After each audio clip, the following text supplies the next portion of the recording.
Salaam tells a story of a small village that is the epitome of communal harmony. Now, there happens a cricket match, and after that, the whole town or village is actually split into two, the Muslim side and the Hindu side. What do they do finally to get the whole village back together?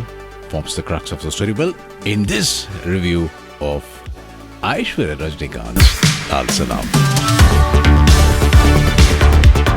Hey, welcome back. This is Dr. M, and you are listening to the vocal experience. While I started watching this movie, I was trying to see what are all the elements that they bring forth in this movie to show communal harmony. Very, very rarely do they show all through the movie how harmoniously this village is living. There's just one song where people from the Hindu community go to the Muslim community, the Muslim community go to the Hindu community.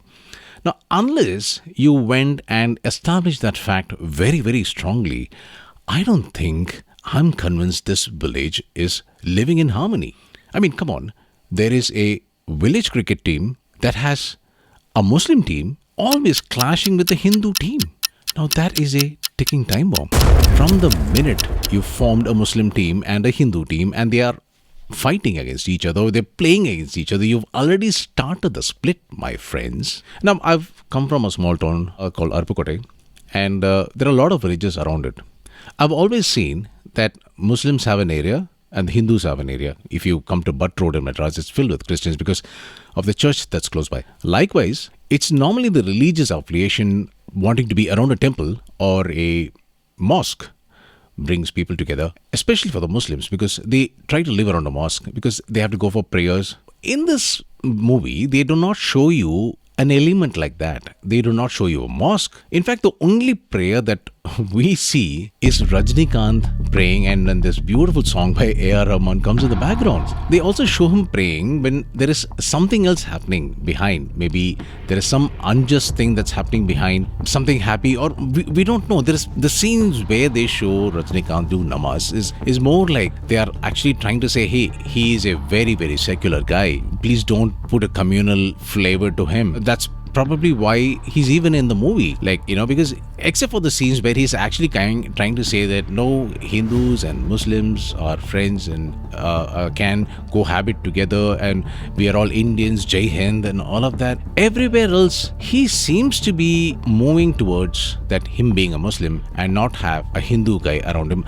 Besides the fact that he's doing charity, besides the fact that he's going to a death house, I didn't see a Hindu guy cooking in his house or living in his house that he was affiliated with. I mean, he is trying to help his friend Livingston, and he's a poor guy and he's financially supporting him. He takes his son into his fold, Thiru, and he gives him education too. And that is where Samsudin, Thiru have a big clash. They have a big ego clash. And this starts from when they were kids and extends all the way up to when they start playing cricket.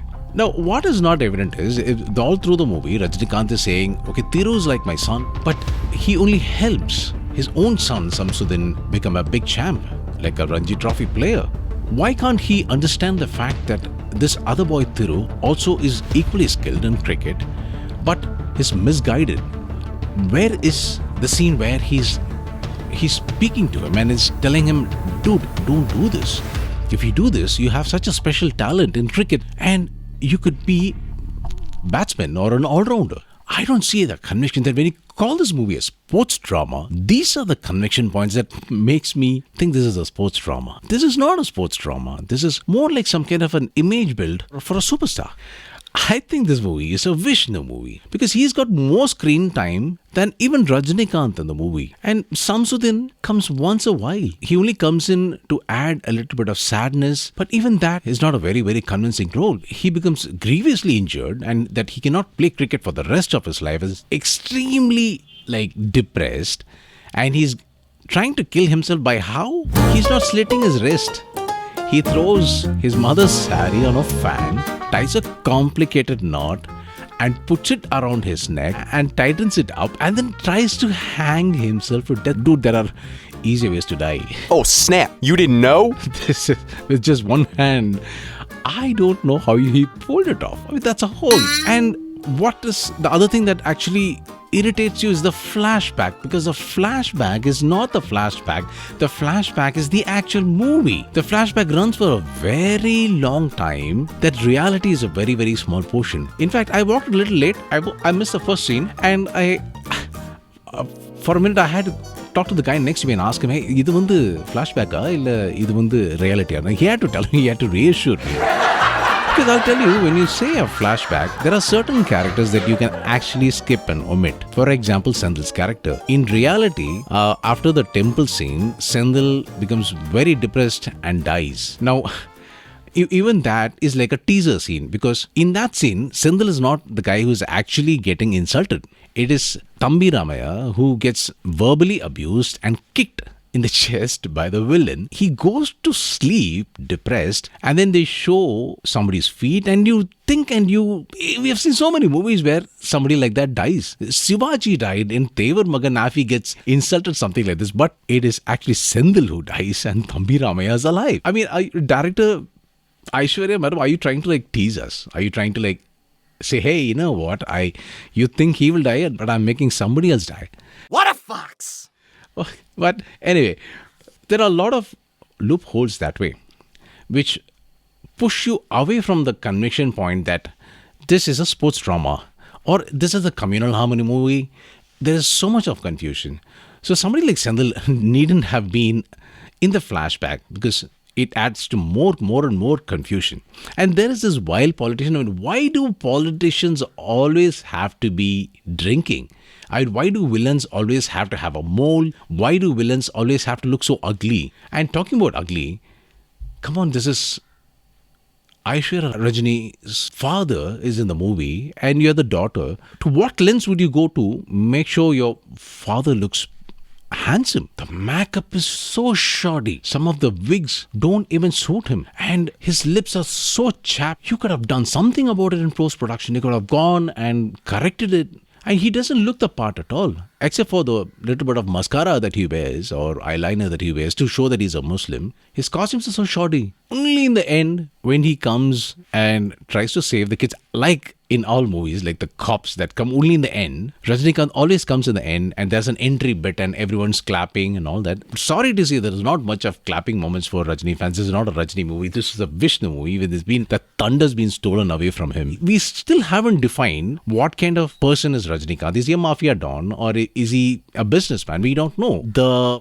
weapon that he carries towards the end of the movie tells you otherwise. The weapon looks like a stump, or it looks like one of those walking sticks those people carry when they go for a walk. But when you open the edge, there'll be some kind of a spear, and he's just killing people left, right, suddenly, tuck, tuck, tuck, tuck. Where can I find that detail that says that this man is trying to bring communal harmony? This man is a very violent man, and just one scene where when the city is like, when the village is like split into two, the collector, the IAS officer comes there and tries to bring the town back together. That's when all the Hindus have the non-valid points and only he has a valid point. He's saying, be it here, there, everywhere, since 1947, we have been fighting for our freedom, and we Muslims have all stood together and fought for our freedom, and Pakistan was formed, and we all stayed back because we wanted to be a part of this country.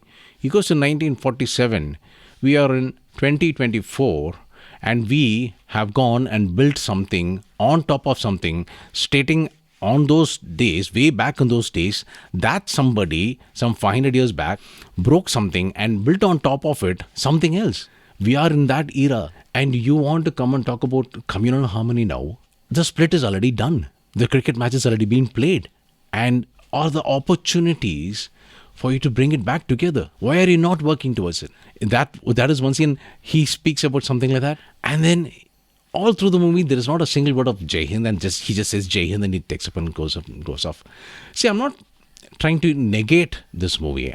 What I'm trying to do is, I was so confused. I was so confused as to what are they trying to do. It is not a sports drama. It is not a communal drama. Bombay was a communal drama, and the scene was set beautifully on an interfaith marriage. I mean, what more can you do?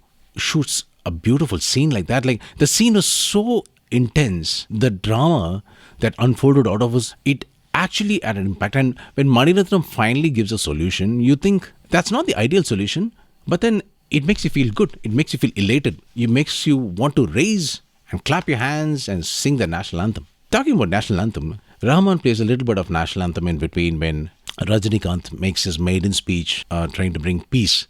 Oh, that's a beautiful, beautiful piece that he's played. Because you know his progression of tune, and you know when actually the chord is going to come in. I mean, he's been doing it for dog's years, from Roja till now. That's that goosebump chord that he gives. Oof, it comes there. And that was the moment I actually felt some kind of a tear come in my eye. Otherwise, no way. And when I saw this movie called Trida Trida, before I saw it, I listened to the soundtrack like scores of times. And there was one song called Veerapandi Kottaile. Veerapandi Kottaile, dan, dan, dan, dan, dan. What a royal, regal song. When I listened to it, I vaguely had a feeling how this song was going to turn out in the movies, but I was completely wrong when I went and saw this on screen, and Mani Ratnam had nailed it. Because when they sing Veerapandi Kottaile, there's this camera static at one person, and then it moves to a long shot where there are two guys and only the silhouette is seen and they're standing on top of a fort. And what a brilliant, brilliant, brilliant song, and what a brilliant way to make it. Well, in this movie, there is one song called Ter Tirula, which is an absolutely brilliant song. I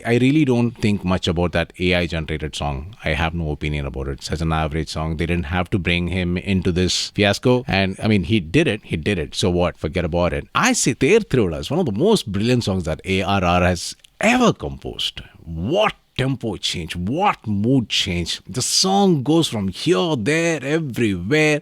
The percussionists have gone mad in this. Say, ARR, this is your opening song for the next concert. Please go for it.